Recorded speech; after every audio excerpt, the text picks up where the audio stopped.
Halo, assalamualaikum warahmatullahi wabarakatuh. Balik lagi di channel Mang Adun ya. Oke, kita lanjut bahas peta jalan Pi Network ya. Sorry, 2 hari kemarin tetangga ada yang hajat. Jadi berisik banget, nggak bisa ada waktu ya. Gitu. Tapi siang ini alhamdulillah ada waktu yang cukup fresh ya buat kita ngebahas esensi blockchain. Karena 2 video sebelumnya kita sudah bahas peta jalan aplikasi dan peta jalan platform.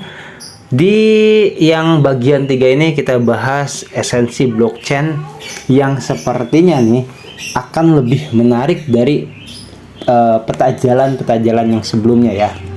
Mang Adun juga beberapa waktu lalu, mungkin sudah 4 bulanan kali ya, sempat pengen bahas masalah blockchain, tapi ya itu sumber-sumber yang Mang Adun dapatkan karena masih dikira meragukan ya, akhirnya ini ada langsung pembahasan tentang blockchain dan ini langsung dari Ticor Team.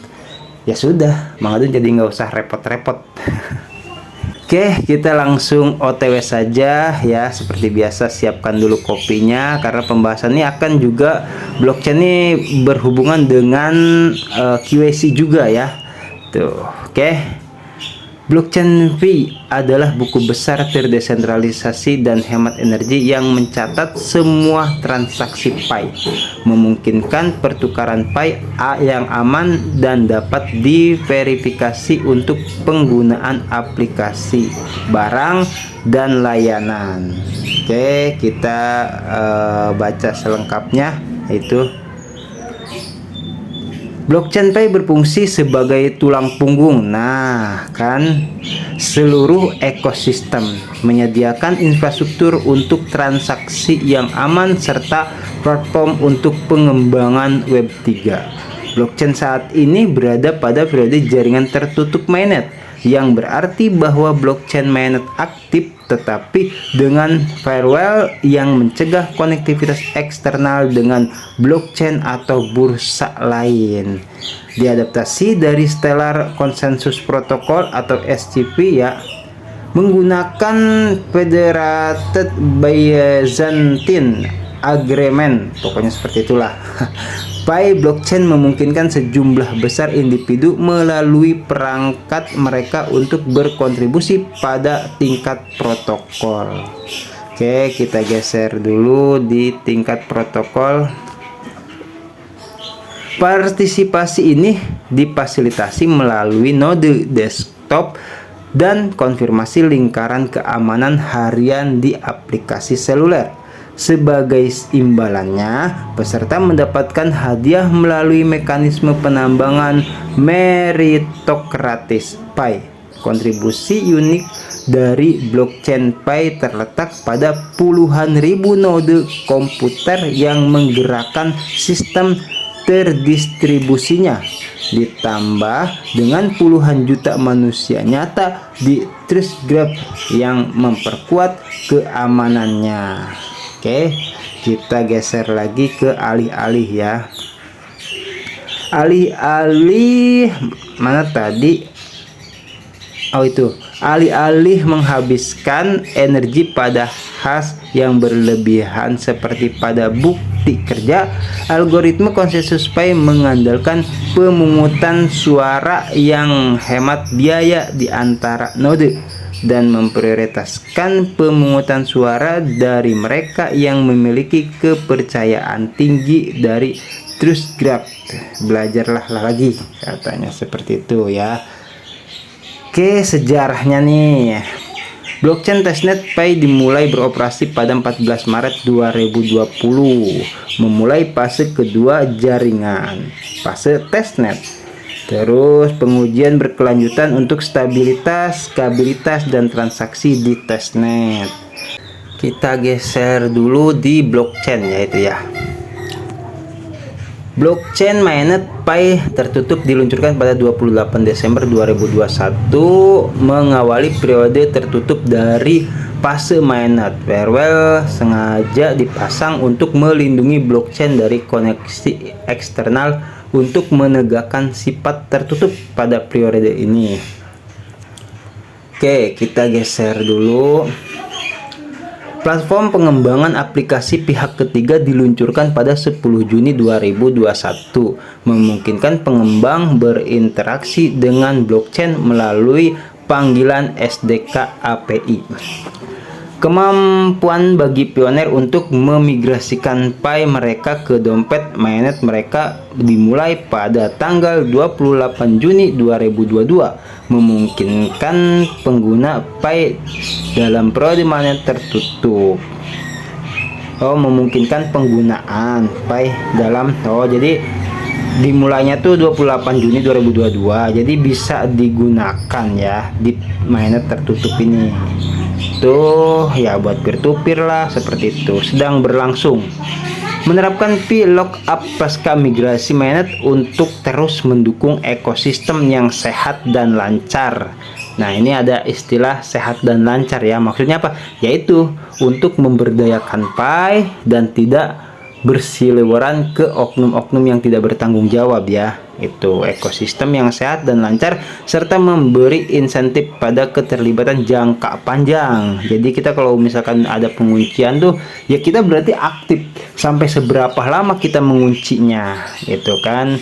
Pada keterlibatan jangka panjang dengan jaringan saat jaringan melakukan bootstrap dan menciptakan utilitas ya. Sementara kita di lockup atau dikunci Pi kita, ya biarkan jaringan terus menciptakan utilitas, memastikan stabilitas dan waktu aktif 100%. Wow, mantap ya, memastikan aktifnya 100% ya. Terus geser lagi, mendukung dan mengoptimalkan migrasi mainnet dan transaksi ekosistem pada periode jaringan tertutup, meneliti dan merancang fitur-fitur blockchain baru yang dapat mendukung utilitas dengan lebih baik. Wah, terus dikembangkan berarti ya sama core team nih. Pipa masa depan segera hadir. Terus kita masuk ke simpul, bisa kita baca ya. Node memainkan peran penting yang terdesentralisasi dalam ekosistem Pi dengan menjalankan blockchain, berkontribusi terhadap keamanan dan validasi transaksi, serta proses membangun konsensus pada buku besar yang didistribusikan. Mereka dirancang untuk dijalankan di laptop dan desktop untuk mendorong layanan yang aktif dan stabil.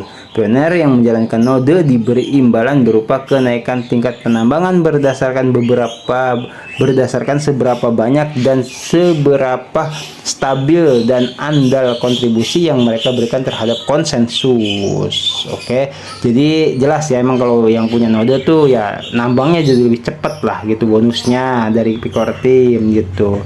Tapi itu juga tergantung dari seberapa stabil dan andal kontribusi yang mereka berikan terhadap konsensus. Maksudnya ya, bener nggak nih digunakannya itu real gitu kan, jangan cuman punya nodenya aja gitu, nambangnya cepat, taunya habis dapat itu ya dilakukan hal-hal yang tidak diinginkan ya, atau bertentangan dengan core team gitu. Terus Pinode secara khusus juga menyediakan aksesibilitas yang mudah digunakan ke aplikasi Pi, memperluas jangkauan perangkat yang dapat digunakan orang dalam jaringan. Mereka juga menciptakan potensi jaringan untuk memiliki aplikasi lapisan protokol di masa depan. Wih, mantap ya yang Node itu. Terus kita ke sejarahnya.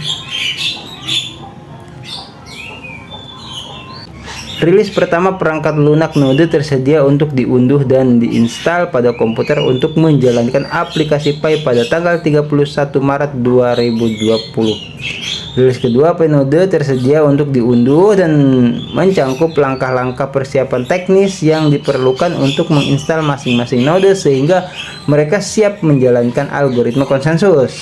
Oke, terus itu versi Node baru. Kita geser dulu. Versi Node baru dirilis yang benar-benar menjalankan blockchain atau testnet pada bulan September 2020. Terus 500 lebih node testnet aktif pada akhir tahun 2020. dan lebih dari 10.000 pada hari Pidai ya 2022. Saat ini lebih dari 100.000 node yang diaktifkan melalui aplikasi node. Wah, mantap ya. Saat ini ya, ini sekarang lah. Terus katanya lagi meluncurkan imbalan penambangan baru untuk mengoperasikan node Pi pada 14 Maret 2022 berdasarkan mekanisme penambangan baru yang dijelaskan dalam pembaruan white paper Desember 2021. Oke, ini yang punya node nih, barangkali ada yang punya node di sini pembahasannya ya, gitu. Terus kita geser dulu. Kemampuan bagi operator node komunitas untuk menguji penerapan node mereka seperti pemeriksaan portal bukan ya, nggak tahu deh, pokoknya port. Fungsi pembaruan otomatis untuk aplikasi desktop Pi node frontend. Kemampuan untuk meningkatkan versi protokol konsensus Pi blockchain node backend container. Terus kemampuan kita geser. Kemampuan bagi masing-masing operator node untuk menghapus data status history blockchain lokal yang tidak terpakai untuk mendapatkan kembali ruang disk lokal. Sementara jaringan menyimpan data historis dengan redundasi yang cukup. Jadi banyak ya tugas keutamaan dari node itu, kita bisa tahu sedikit-sedikit lah di sini ya. Memang sangat berperan penting ini banyaknya noder ya itu. Oke, ada di sini yang sedang berlangsung, kita lanjut. Geser dulu. Selidiki dan perbaiki bug yang dilaporkan oleh komunitas, termasuk kasus yang mengalami spinner tak terbatas, terputusnya peningkatan penambangan dari kinerja, masalah kompatibilitas Docker, dan banyak lagi. Kembangkan infrastruktur analitik yang lebih canggih untuk mengungkap masalah node dengan lebih baik. Tingkatkan dan kalibrasi bonus node. Oke, kita geser dulu. Masa depan, pipa masa depan akan segera hadir ya untuk keberlanjutannya. Nah, ini kita masuk di QC nih. Banyak pioners yang juga belum lulus QC ya. Kita baca dulu. PKWC atau kenali pelanggan Anda adalah prosedur untuk mengidentifikasi dan memverifikasi identitas pioner. Untuk mematuhi peraturan untuk memastikan pioner dalam ekosistem Pi adalah individu yang nyata. Ini jelas ya, core team sangat berhati-hati kepada semua akun. Barangkali takutnya ada akun penipuan, akun robot dan sebagainya, karena itu banyak terjadi ya. Itu loh, waktu itu udah sempet banget kita sering bahas ya. Nah, itu banyak, terkhususnya di komunitas atau pioner-pioner yang dari daerah Cina itu. Katanya siapa waktu itu, Stephen Willy ya kalau nggak salah. Oke, kita baca lebih panjangnya. QC memverifikasi identitas pioner untuk 1. Mematuhi peraturan, dan 2. Memastikan bahwa interaksi peer-to-peer mainnet adalah nyata dan dapat dipertanggungjawabkan. Iya, kalau orangnya nggak ada gimana ya. Kebijakan ketat Pi Network mengenai 1 akun per orang memerlukan tingkat akurasi yang tinggi untuk menetapkan bahwa anggota dalam jaringan adalah manusia asli, mencegah individu untuk menimbun Pi. Tuh, ini yang paling utama banget core team fokuskan gitu ya. Ini jelas di sini ya, di peta jalan QC dinyatakan sama core team itu mencegah individu untuk menimbun Pi dengan membuat akun palsu secara tidak adil. Oke, jelas ya di situ ya. Core team sangat berhati-hati. Itu kenapa sebabnya masalah QC itu terus berlanjut ya. Itu jadi ya secara perlahan tapi pastilah, intinya seperti itu.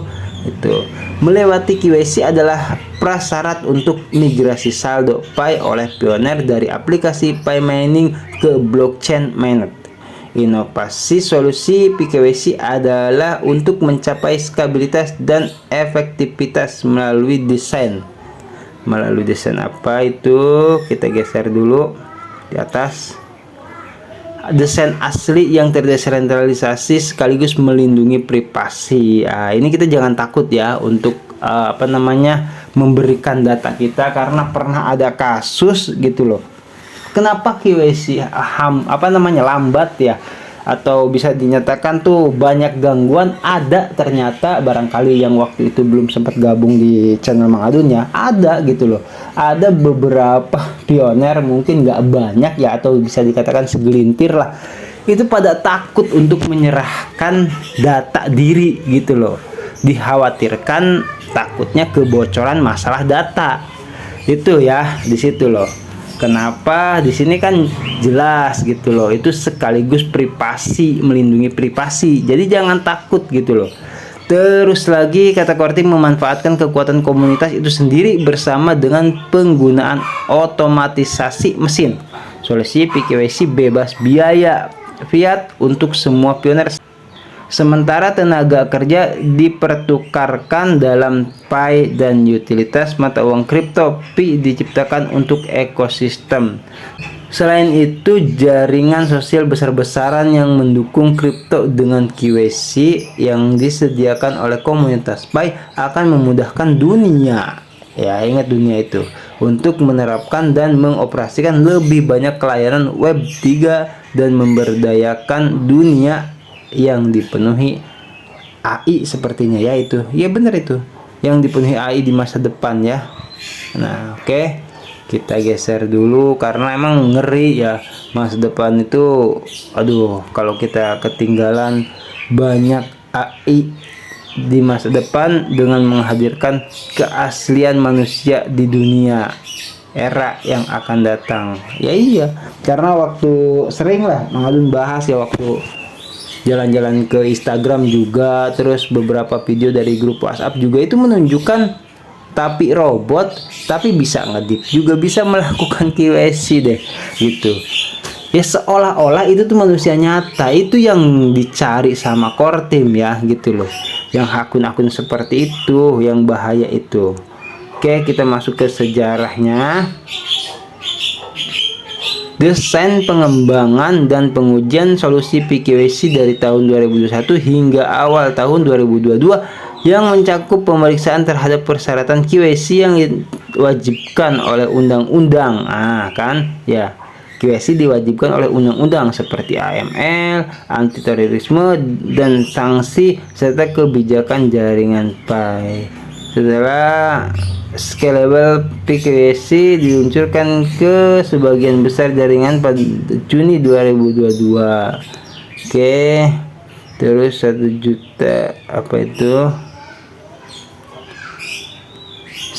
juta permohonan pioner telah diajukan, divalidasi dan diverifikasi dalam bulan pertama setelah peluncuran solusi KYC yang dapat diskalakan. Waduh, mantap ya, langsung 1 juta tuh awal-awalan ya. Maret 2023 permohonan KYC terbuka untuk semua pioner yang memenuhi syarat dengan program KYC tentatif yang memberikan kesempatan kepada akun dengan properti yang lebih kompleks untuk melanjutkan KYC dan memberikan bukti identitas mereka ya. Seperti itu tuh, jadi ada tentatif juga gitu. Versi pertama sistem untuk menganalisis kualitas kerja validator manusia dan mengevaluasinya telah diterapkan komponen penting dari kualitas dan stabilitas KYC validator. Menangani kasus sudut ya, seperti dokumen dengan banyak gambar atau gambar karakter terkenal. Ini ada-ada aja ini ya, menangani kasus sudut seperti dokumen yang banyak gambar atau gambar karakter terkenal. Masa sih ada yang begitu? Ya jaga-jaga lah ya. Kita melanjutkan penyederhanaan saluran KYC dengan mengatasi bug atau pemblokiran teknis. Misalnya aplikasi KYC Pioner terhenti karena berbagai alasan. Nah, ini yang sering ya ditunggu-tunggu lah. Jadi ada di sini KYC mengatasi bug atau pemblokir teknis ya. Misalnya aplikasi KYC Pioneer terhenti karena berbagai alasan, termasuk perlunya pembaruan nama kecil, kegagalan memproses keaktifan, kegagalan unggah selfie, ekstra gambar gagal, bidang informasi hilang, kebantuan UX dan lain-lain. Ini banyak banget yang dikerjakan sama core team ya. Diupayakan semaksimal mungkin itu. Terus kita geser ke sini. Versi sistem penilaian validator yang lebih canggih untuk membedakan validator terpercaya tingkat atas untuk melakukan tugas-tugas risiko tinggi seperti tinjauan manual untuk melengkapi otomatisasi mesin yang dapat meningkatkan throughput QC secara signifikan. Oke, solusi untuk membuka jaring blokir ya. Solusi untuk membuka blokir aplikasi KYC dengan kolom data yang hilang dengan bantuan validator terpercaya. Kita geser dulu. Tinjauan validator dapat diperluas untuk membantu membuka blokir bagian lain dari KYC seperti kasus KYC tentatif dan lain-lain. Sistem peninjauan sedang dibangun bagi Pioneer untuk mengajukan banding ya, dan memilih alasan penolakan. Penyempurnaan UX untuk memberikan lebih banyak panduan dalam aplikasi pendidikan dan orientasi yang lebih mudah untuk menghindari kasus-kasus sulit yang dapat terhenti. Oke, kita geser dulu. Oke, kita ke terhenti itu ya. Terus peningkatan dalam jalur analisis KYC, membangun pemeriksaan tambahan yang diperlukan untuk memproses KYC atau kasus KYC tentatif ya, itu. Terus kita geser dulu. Terus ini model token dan mekanisme penambangan. Ini kita baca ya. Model token dan mekanisme penambangan.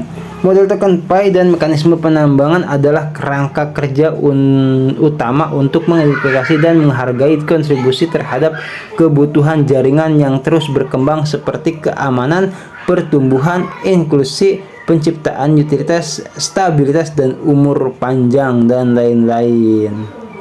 Oke, kita geser dulu. Lihat lebih banyak ya itu ya. Model token adalah fondasi inti dari jaringan mata uang kripto saat Network berjalan melalui berbagai tahapan peta jalan jaringan, yaitu fase beta, fase testnet, dan fase mainnet. Tepatnya periode jaringan tertutup saat ini dari fase mainnet. Berbagai kebutuhan jaringan telah berkembang secara relatif penting.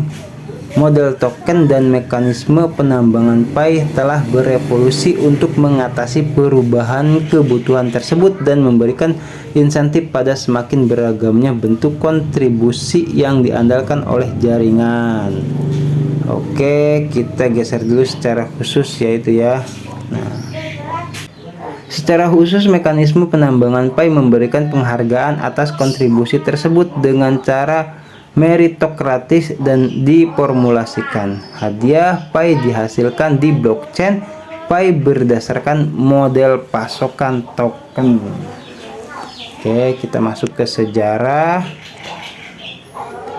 Tingkat penambangan dasar di seluruh sistem dimulai pada 31415926 Pi per jam. Oh, berarti itu harga konsensus sekarang ya, gitu loh.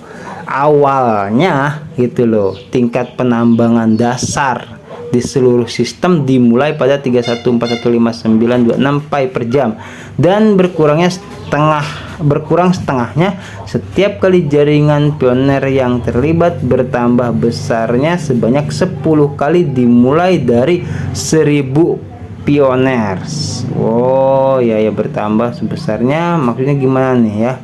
Dan berkurang setengahnya.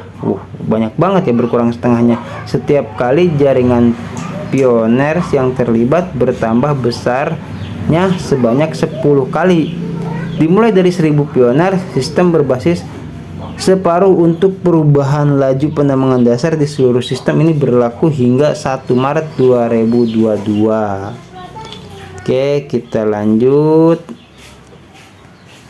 Mekanisme penambangan asli tetap efektif melalui fase beta dan testnet pada bulan-bulan awal periode mainnet tertutup hingga 14 Maret 2022 untuk mendukung pertumbuhan distribusi dan keamanan jaringan.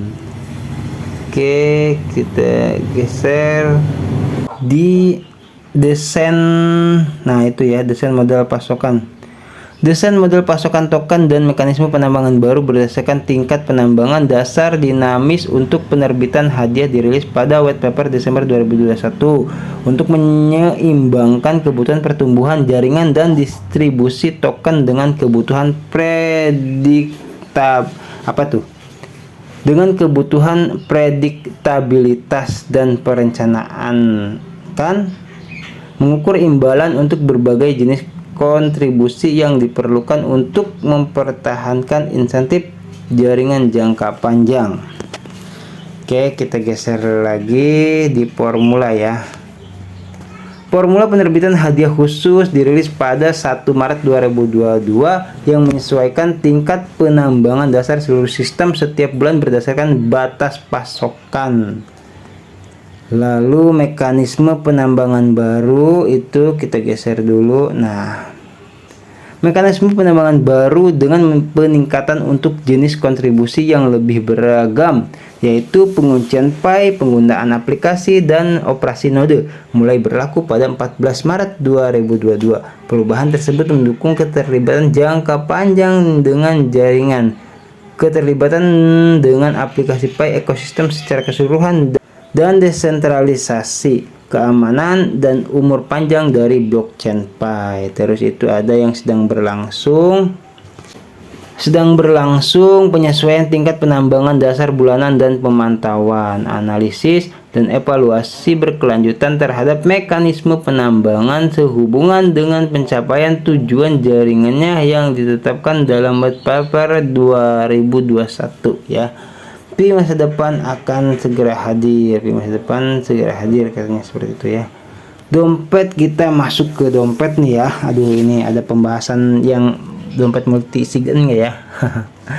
Pi Wallet adalah dompet mata uang kripto tanpa hak asuh untuk menyimpan dan mentransfer mata uang kripto. Saat ini hanya Pi dan testnet Pi yang memungkinkan transaksi peer-to-peer yang aman dan nyaman, serta integrasi pengalaman pembayaran yang lancar di aplikasi Pi. Untuk saat ini ya, itu cuma bisa yang testnet dan peer-to-peer saja. Nah, lihat lebih banyak. Oke. Sejalan dengan tujuan Pi Network untuk memfasilitasi ekosistem Web3 yang efisien dan terdesentralisasi, Pi Wallet terintegrasi langsung ke dalam pengalaman pengguna Pioneer dalam aplikasi Pi Browser. Hal ini memungkinkan pembayaran Pi yang lebih mudah secara peer-to-peer dan di seluruh dunia. Aplikasi Pi dan bisnis tradisional memungkinkan para pioneer untuk bertransaksi dengan lancar di blockchain Pi. Pi Wallet juga mendukung pengujian Pi testnet dan memfasilitasi pioneer untuk mengelola migrasi dan penguncian mata uang kripto Pi mereka. Desain dompet tanpa hak asuh menggarisbawahi komitmen jaringan terhadap keamanan dan kedaulatan diri. Wah, seperti itu ya. Jadi, oke, kita geser dulu di kedaulatan diri. Kita lanjut di desain dompet tanpa hak asuh menggarisbawahi komitmen jaringan terhadap keamanan dan kedaulatan diri yang terdesentralisasi, dan hal ini mengharuskan pioneer untuk menjaga perasa sandi unik mereka karena tidak ada orang lain yang memiliki salinan lain. Verifikasi KYC diperlukan untuk akses mainnet wallet selaras dengan fokus Pi Network pada penggunaan blockchain yang bertanggung jawab oleh manusia nyata ya. Jadi selain kita menyelesaikan KYC, sementara itu core team tuh bertanggung jawab ya untuk di blockchain tuh menjaga supaya manusia nyata semua. Ini seperti itu. Kita ke sejarah. Dompet testnet untuk penyimpanan dan memindahkan testnet Pi dirilis pada 1 April 2021, memungkinkan pengujian transaksi di Pi testnet khususnya untuk pengembang aplikasi Pi dan membantu memulai hackathon pengembangan jaringan perdana pada P2Day ya, 28 Juni 2021. Terus dompet mainnet, Pi dan fungsi migrasi dirilis pada 28 Juni 2022 setelah peluncuran mainnet tutup pada 28 Desember 2021 dan dimulainya migrasi mainnet Pioneer. Oke, kita geser dulu. Mana itu?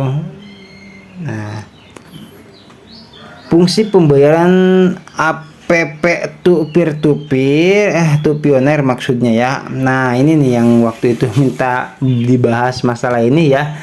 Barangkali di sini ada fungsi pembayaran APP to Pioneer atau aplikasi ke Pioneer ya, ditambahkan ke pembayaran Pioneer to aplikasi yang sudah ada sebelumnya, memungkinkan transaksi dua arah antara Pioneer dan Pi aplikasi menggunakan Pi Wallet. Oke. Dua dompet pengembang berbeda yang dikembangkan untuk aplikasi Pi. Dompet multi tanda tangan mirip dengan rekening tabungan untuk menerima Pi dari Pioneer, dan dompet standar mirip dengan rekening giro untuk mengirim Pi ke Pioneer. Nah, ini beda ya. Itu transaksi antara yang mirip rekening multi tanda tangan gitu, terus yang sama ngirim ke atau ke Pioneer ya gitu. Jadi beda ya, mungkin di sini kita ada untuk ngirim ke aplikasi dan ngirim ke sesama Pioneer seperti itu ya. Terus antar muka pengguna. Oke. Nah, itu dia. Antar muka pengguna telah mengalami peningkatan yang signifikan sejak peluncuran awal. Fitur wallet tambahan telah ditambahkan untuk mendukung proses pembayaran yang lebih mudah dan konektivitas Pioneer seperti memo off-chain untuk transaksi, daftar Pioneer yang pernah ditransaksikan sebelumnya, dan fungsi kode QR untuk menyederhanakan pembayaran untuk integrasi perdagangan lokal. Nah, ini pembaruan ya, memang ya, pembaruan kemarin-kemarin itu kita tahu ada yang menggunakan memo atau memo ya, dan kode ya, kode QR itu. Terus kita lanjut, Pi Wallet telah memungkinkan itu. Pi Wallet telah memungkinkan transaksi barang dan jasa Pi peer to peer yang dilaporkan secara khusus di seluruh dunia, menginspirasi terciptanya program Pi commerce yang sistematis atau sedang dalam proses ya. Oke, ini sedang berlangsung. Ada apa saja di sedang berlangsung? Meningkatkan fitur keamanan dompet dalam aplikasi Pi, memperluas backend Pi Wallet untuk integrasi yang lebih mudah ke berbagai aplikasi Pi, menerapkan Pi Lookup pasca migrasi mainnet untuk terus mendukung ekosistem yang sehat dan lancar, serta memberi insentif pada keterlibatan jangka panjang dengan jaringan saat jaringan melakukan bootstrap dan menciptakan utilitas. Oke, kita lanjut. Blok penjelajah, apa itu?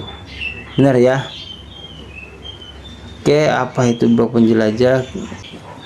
Blok penjelajah. Nah, apa ini blok penjelajah ya? Block Explorer memungkinkan Pioneer menjelajahi blockchain. Oh, yang Block Explorer ya, betul. Memungkinkan Pioneer menjelajahi blockchain. Jadi kalau kita melihat transaksi-transaksi yaitu di Block Explorer ya, gitu. Waktu itu pernah dibahas juga. Menjelajahi blockchain Pioneer dan testnet seperti melihat riwayat transaksi. Betul. Lihat lebih banyak juga di situ. Block Explorer dapat digunakan untuk menemukan dan meneliti pembayaran sebelumnya dan melihat status transaksi yang terjadi di Pi blockchain. Hal ini memungkinkan Pioneer untuk memverifikasi informasi transaksi seperti alamat pengiriman, alamat penerima, jumlah, biaya, dan masih banyak lagi. Block Explorer adalah alat penting yang memungkinkan visibilitas ke dalam blockchain oleh siapa saja yang memiliki alat web biasa dan menunjukkan transaksi dan desentralisasi teknologi secara blockchain. Oke, kita masuk di sejarah. Sejarah dirilis 13 Oktober 2021 dengan blockchain testnet yang dapat dijelajahi melalui Block Explorer. Blockchain mainnet ditambahkan ke Block Explorer pada tahun 2022 setelah peluncuran mainnet tertutup, merilis sebagian statistik jaringan yang merangkum data tingkat jaringan yang mendalam segera setelah rilis awal. Oke, terus pipa masa depan segera hadir. Oh, udah ya, ini nyampe di masyarakat. Kita masuk di blockchain, tadi udah kita bahas ya, dan semoga bermanfaat. Mang Adun juga nggak nyangkain kalau ternyata peta jalan Pi Network cukup banyak diminati ya. Setelah Mang Adun perhatikan, yang nontonnya juga banyak gitu loh. Ya nggak apa-apa sih gitu, dan tetap bakal Mang Adun bacakan, walaupun ya cuman sekedar bacain doang Mang Adun malah ya. Semoga yang nggak paham diberikan kepahaman, sama Mang Adun juga paham nggak paham sih, cuman sedikit banyaknya ya kita jadi belajar, intinya seperti itu aja ya. Dan nanti kita masuk di pembahasan masyarakat ya di video yang akan datang ya. Itu Mang Adun juga butuh waktu fokus untuk terus membacakannya dengan sangat hati-hati, dan biasa diedit-edit dulu kan, takutnya ada suara-suara apa, kadang juga ada yang kelewat atau enggak gitu, diatur sedemikian rupa supaya semua pioner enak ya gitu, enak ya nyimaknya atau ngobrol barengnya seperti itu. Thank you ya buat semua pioners yang stay selalu channel Mang Adun. Makasih banyak yang like, comment, subscribe juga. Seperti biasa kita saling mendoakan, semoga tetap diberikan kesehatan ya, sehat lahir batin, lancar rezeki, juga diberkahi dalam setiap urusannya juga. Oke, Mang Adun pamit undur diri dulu. Thank you buat semuanya. Wassalamualaikum warahmatullahi wabarakatuh. Bye bye.